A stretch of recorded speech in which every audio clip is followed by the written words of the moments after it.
HOA drilled machinery on my cattle ranch land, not knowing it contained the county's main water line. Do you know what happens when someone drills a 20-ton auger into a line that feeds clean water to 5 towns and does it without permission? Well, you're about to find out how HOA Karen learned that the hard way. My name's Nolan Reeds. I own 87 acres of cattle ranch land in Boulder County, passed down 3 generations. This isn't hobby land. This is hard-earned, sweat-stained legacy. The kind of place where you know every fence post by name and every hoof print by heart. So imagine my shock when I drove up to the North Pasture one Tuesday morning to find a massive drilling rig parked right on top of my irrigation ridge. Contractors were swarming around it. Cables, equipment, bright orange safety cones, and standing in the middle of it all, puffing like a runaway boiler in a too-tight vest, was Karen Delaney, president of the Hillside Bluffs HOA, which, mind you, was never supposed to extend past the east property line. She spotted my truck, squared her hips like a bulldog guarding a bone, and waddled toward me with that trademark Karen scowl, forehead tight, lips pursed like a dried prune. "You're trespassing, Mr. Reeds," she snapped.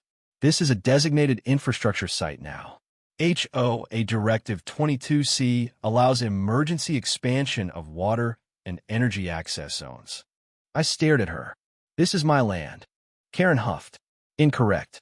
According to our updated community zoning overlay, this hill is part of a shared-use buffer zone for utilities. We're running stormwater lines and potential broadband expansion. You'll be compensated." My jaw clenched. "You don't even have a permit. Where's the county's authorization?" She flinched just a bit but didn't back down. "It's in progress. These things take time. Besides, you weren't using this part of the land. It was just sitting there collecting cow poop." I could hear the drill already grinding into earth. I looked past her to where the auger was chewing into the ridge, and then I felt my stomach drop, because I knew exactly what ran beneath that soil. There's a pressurized 6-foot-wide county water main that crosses diagonally through my ranch, installed in 1997, long before the HOA even existed. Every county infrastructure map marks it in bright blue. It feeds 5 towns, including the entire Hillside Bluffs HOA district. And if they pierced it, they wouldn't just be trespassing, they'd be responsible for millions in damages, emergency response mobilization, and EPA involvement. I pulled out my phone. "Karen, I'm going to tell you this once. You're about to drill through the main water supply line for the entire valley. You hit that, and you're not just getting finita, you're getting sued federally." Karen's face twisted. "Don't be dramatic. If there were water lines here, the contractors would have known." I shouted toward the drill team. "Who's your site engineer? Who signed the dig permit?" One of them, nervous, younger, guy held up a clipboard. "We got a signed HOA work order. No permit yet." "Of course not." That's when I called the County Water Infrastructure Department. Got Supervisor Rena Hobbs on the line in 60 seconds. Told her what was happening. She didn't even let me finish before shouting, "Shut it down. Don't let them drill another inch." Too late. 30 seconds later, I heard a sharp crack. Then a deep rumble, like thunder rolling underground. Then the geyser. A column of water, 20 feet high, burst from the hole. Karen screamed, staggering back as the mud and water slammed into her golf cart, flipping it sideways. Contractors scattered. The drill sputtered. The ridge began to cave. I sprinted to the side and watched helplessly as thousands of gallons of high-pressure clean water blasted out of the ruptured pipe, turning the field into a muddy swamp within minutes. It was chaos. Total chaos. And I just stood there dripping wet, covered in clay, and said, "You just broke your own HOA's drinking supply, Karen."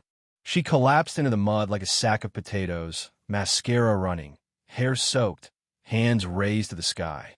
This wasn't supposed to happen. I knelt beside her. "No, because I told you this land wasn't yours. And now you've just made it everybody's problem." And just when she thought it couldn't get worse, twist number 1, the County Water Authority showed up. Rena herself stepped out of a black SUV, hard hat in hand. Her face was pure stone. "Who authorized this site?" she barked. The drill team pointed. Karen tried to backpedal, blamed it on the contractors, said it was all a misunderstanding. Rena pulled out a tablet, tapped the screen and showed Karen the public record of ownership. Me, Nolan reads. And then, the county's emergency ordinance stating no unauthorized work can occur within 50 feet of any main line on pain of fines, license revocation, and federal investigation. Karen turned white. And then twist number 2 Rena revealed the real dagger. This damage just triggered a statewide alert. EPA will be here in 3 hours. FBI Infrastructure Crimes Task Force has been notified. You better get a lawyer. Karen fainted. Straight up fell over in the mud, face first. No drama, no scream. Just flopped like a soaked beanbag chair. The contractors bailed. Her board members, who had come for support, vanished before the second SUV pulled in. I think one of them jumped into a ditch to avoid the press. The guys are finally shut down 4 hours later after an emergency crew capped it. The damage, over $2.3 million. Karen's HOA liability insurance didn't cover unauthorized digs on non-zone land. They were finished. Karen didn't speak again that day, not once, not even as the medics checked her for shock and dehydration. She just stared at the ground, trembling, mascara crusted beneath her eyes, lips slightly parted like she was trying to form words, but couldn't remember how. By the time the EPA arrived with federal investigators in hazmat gear, the damage was undeniable. They inspected the broken line, took soil samples, and confirmed that chemicals from the drilling fluid had contaminated runoff into 2 nearby creeks. That made it a federal water violation. Her golf cart, now half submerged in a slurry of mud and shame, was winched out and tagged as evidence. The next day, her HOA email account was shut down by court order. Her name? Removed from every legal document tied to Hillside Bluffs. The board, in full panic mode, voted unanimously to dissolve itself, citing irreparable legal exposure. And when the final number rolled in $2.3 million in county fines, another $700K in EPA penalties, and 5 years of court-ordered restoration projects, Karen's voice finally cracked. I thought I was helping the community, she whispered in front of a local news reporter. I didn't know it was a water line. No one told me.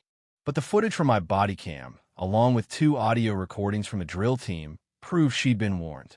Twice. She ignored both. That footage aired statewide. And the internet? Ruthless. Memes popped up with captions like, "When your HOA powers don't work on federal law." Karen, defender of faucets. Slayer of common sense. But while the world laughed, something deeper happened too. The residents of Hillside Bluffs, once terrified of crossing her, began talking, sharing, telling stories of intimidation, threats of fines over mailbox colors, lawn height, even wind chimes. One man revealed Karen had fined his autistic son for unauthorized chalk drawings on sidewalk concrete. And so the real rebuild began. People formed a new neighborhood committee, informal, volunteer-led, focused on kindness, transparency, and no fences unless absolutely necessary. They brought in environmental consultants to restore the damaged soil. Kids helped plant native grasses.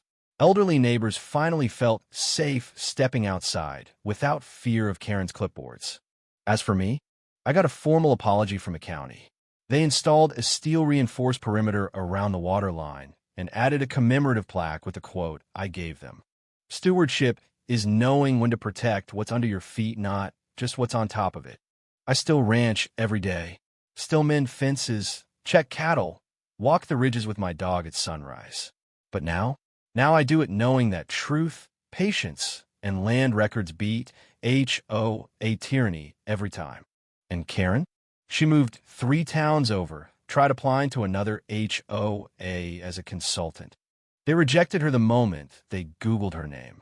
So now let me ask you this. Was Karen trying to improve the neighborhood?